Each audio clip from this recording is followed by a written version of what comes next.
Today we're going to do a trigger and decode on a CAN bus. CAN is a standard that was invented by Bosch. Originally for use in automobiles, it has now spread to a lot of industrial automation and other places, and it has been upgraded and other changes made to it. It's been around a while. Virtually every auto made today has a CAN bus in it, and so do many, if not most, of the industrial robots and other automation equipment. It stands for Controller Area Network, and what you see on the screen is a display of a CAN bus signal being generated by a Rigol DS6000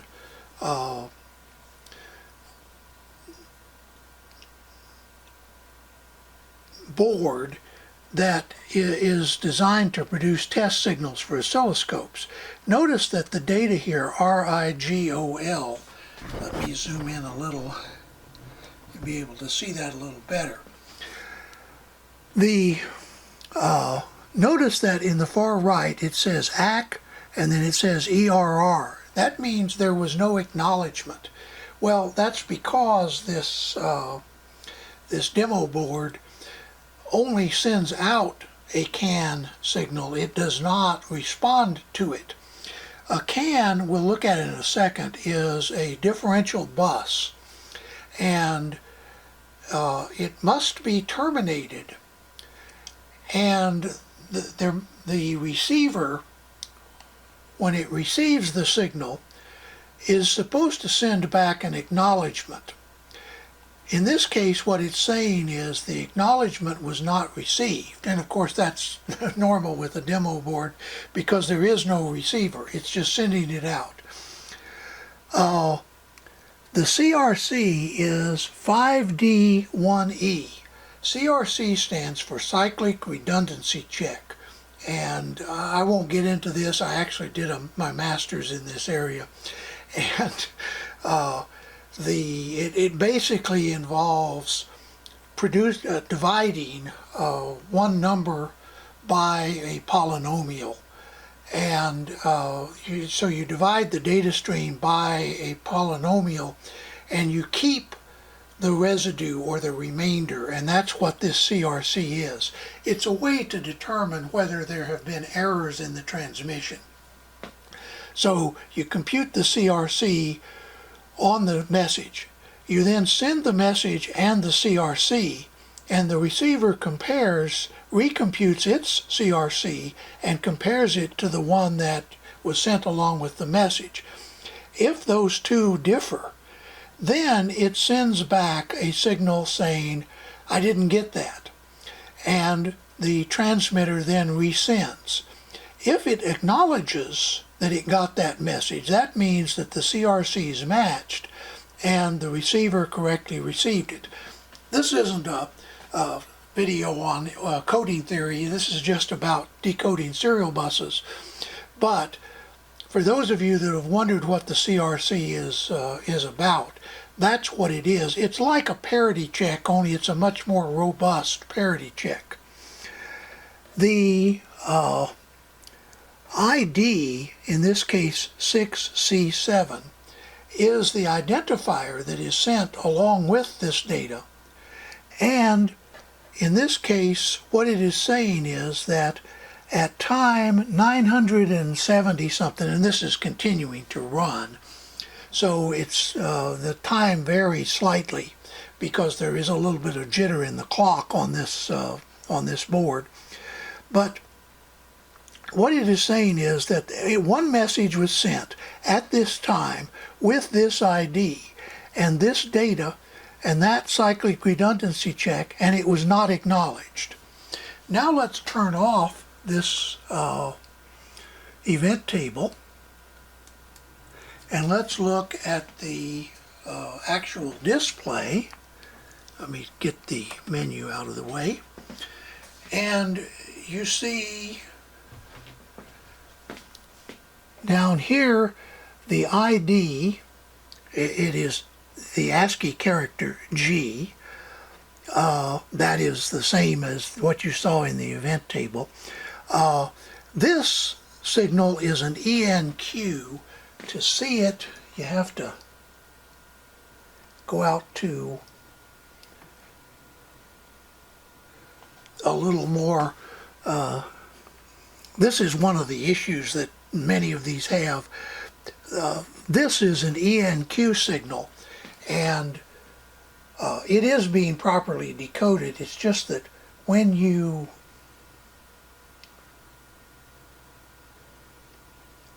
try to display the whole message on the screen, it doesn't have enough room in that time space. Then the data, the R, I, G, O, L, and then the CRC, and then notice on the far right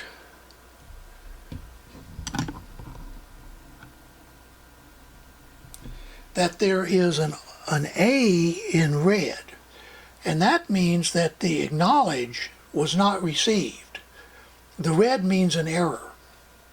So let's talk about a CAN bus a little bit, and then we'll go through the setup on the Rigol MSO5000. In explaining this CAN bus system, I'm going to be using an application note published by Tektronix that I've referred to earlier. If you did not watch the resources video in this series, you might want to go back and look at that.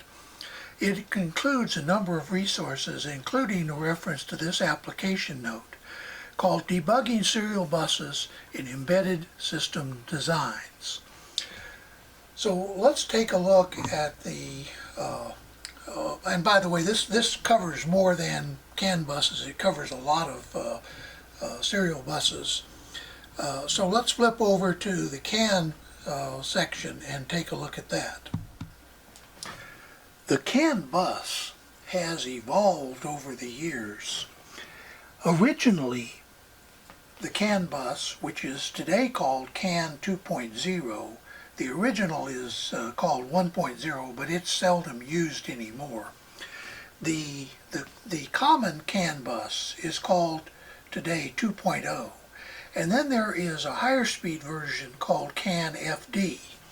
Now CAN FD actually is an ISO standard as well, but we won't get into that. It's still called CAN FD, but it also has an ISO and an IEEE standards number, or an IEEE reference number. So basically the difference is the original CAN bus only had 6 bits in the control field and normally 11 bits in the arbitration field. The new CAN FD has up to 32 bits of arbitration and 8 or 9 bits in the control field, and the data field can be out to 64 bytes. So basically what you're seeing is that the CAN bus has evolved over the years to a much more, let's say, robust and higher speed serial bus. So here is a simplified drawing of a CAN bus system. Each of these nodes are called ECUs. I think Bosch originally meant that to mean engine control unit, but it's come to mean anything. It can be something that runs a windshield washer, or something that lifts a robot arm, or any of those sorts of things. Basically, all of these devices, the ECUs, are connected to a differential bus. Now, the early CAN buses were twisted pair. Today, many of them are shielded twisted pair and other configurations to obtain higher speed. But basically the idea was that this is a bus that can work in a high noise environment, like under the hood of a car, or in an industrial factory where there are robots and motors starting and relays clicking and so on. because it's a differential bus, there is a CAN low and a CAN high wire. Now, there also is a ground and power. In an automobile system, for example, ground is the chassis of the car and power is plus 12 volts, at least in most modern cars. The idea is that since this is a differential bus, it helps to suppress common mode noise. In other words, noise that enters this system tends to enter both wires equally. So if the ECU has a receiver that has good common mode rejection, in other words, it only listens to the difference between the CAN low and the CAN high, then that will suppress the noise. Now, the bus itself is normally terminated at each end with a terminating resistor. In other words, if this is a bus that is strung throughout a car, then one end is usually nearest the engine or the engine controller, and the other end is some distance away. So both the near end and the far end are terminated by resistors. Now, you don't need to know all of this to decode a CAN bus. In fact, what we are actually doing is we are just connected to CAN high and ground. We're not using the noise suppression capabilities of this bus. So let's take a look at what that actually is on the Rigol bus or Rigol board that we're using. Here is the Rigol board.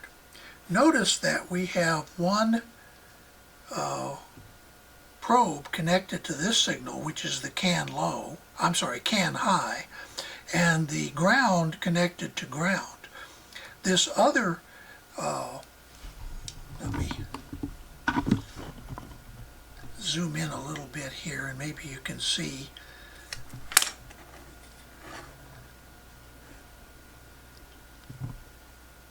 Notice that this one is labeled CAN L and this one is labeled CAN H, and this is of course ground. So that's what we're looking at, and we're just looking at the high signal.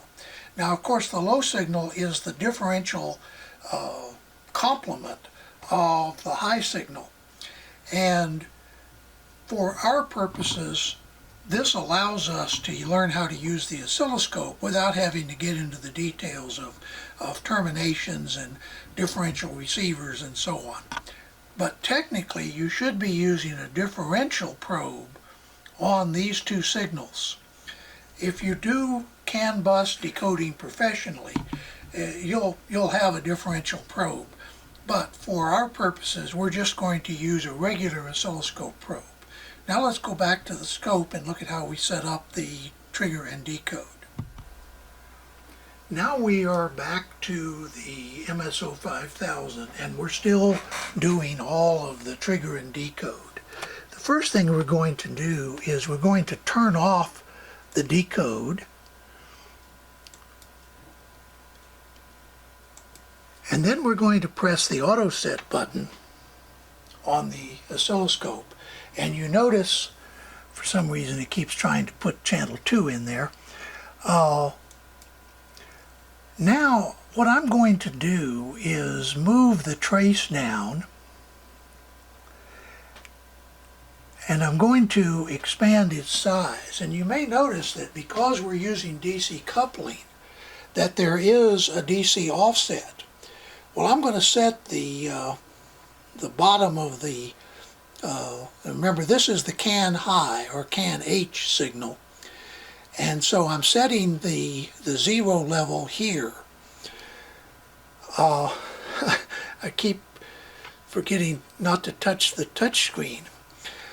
Okay, now we are going to increase the time base to 20 microseconds per division for reasons that will be obvious in a minute. We're then going to go to the trigger menu. Now I'm going to use the mouse, but you could press the menu key on the front panel under trigger.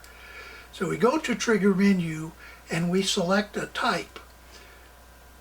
And in this case, the type we want is down here. It's called a CAN. We click on that. We now have a CAN bus. We've selected the source to be channel 1, which is the one we're using. We've selected when to be start of frame. Now SOF, start of frame, end of frame, you can also have a bunch of others. One of the more useful ones is frame ID. If you're looking for only a particular identifier, frame ID or frame data, if suppose there's a particular bit of data that you're trying to trigger on.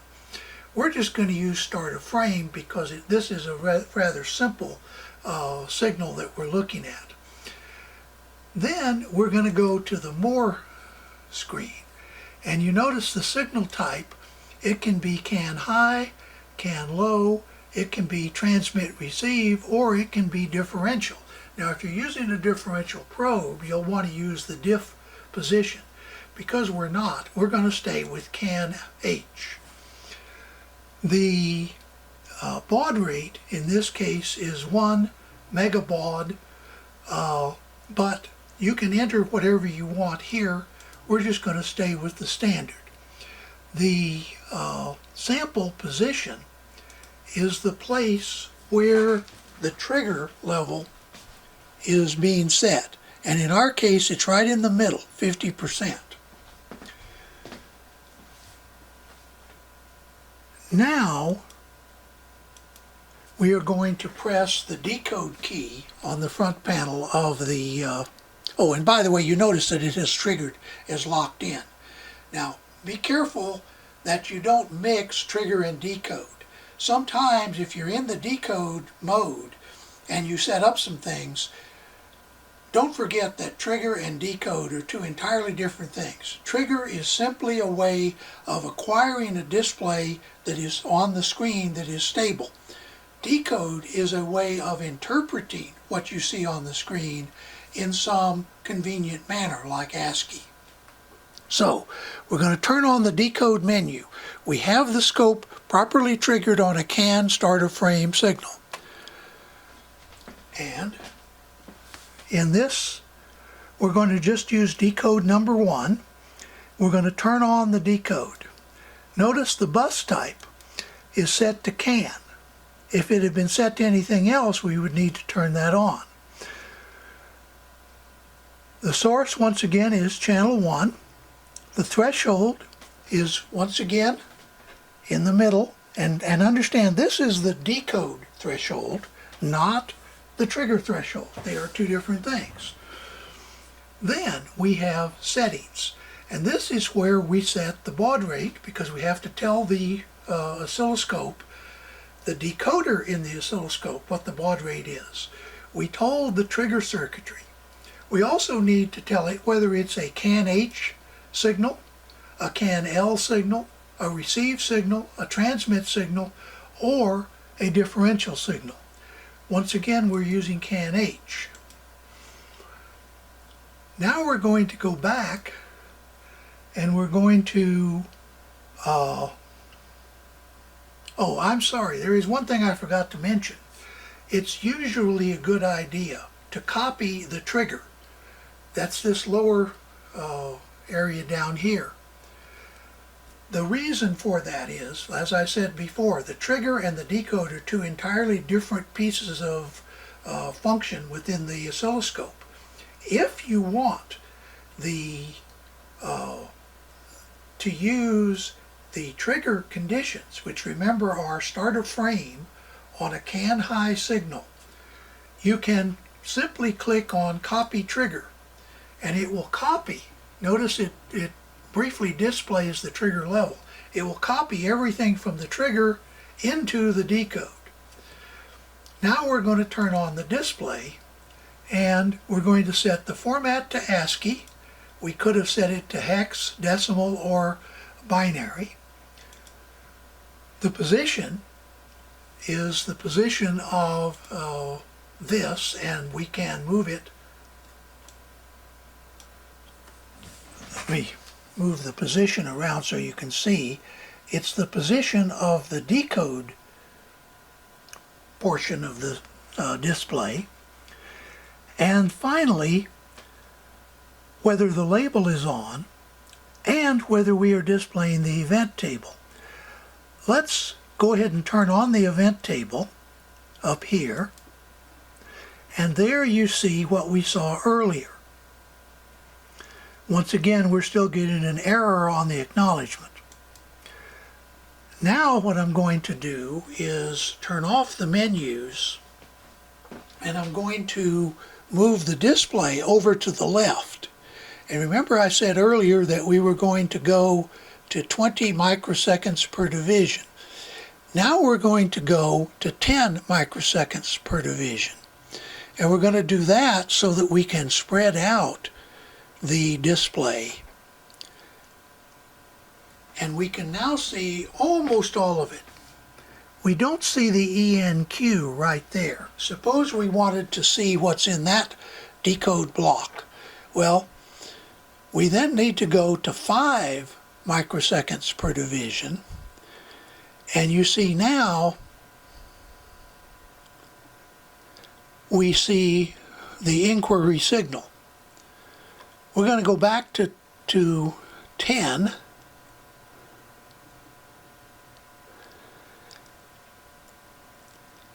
And move it over so that we can see the entire frame.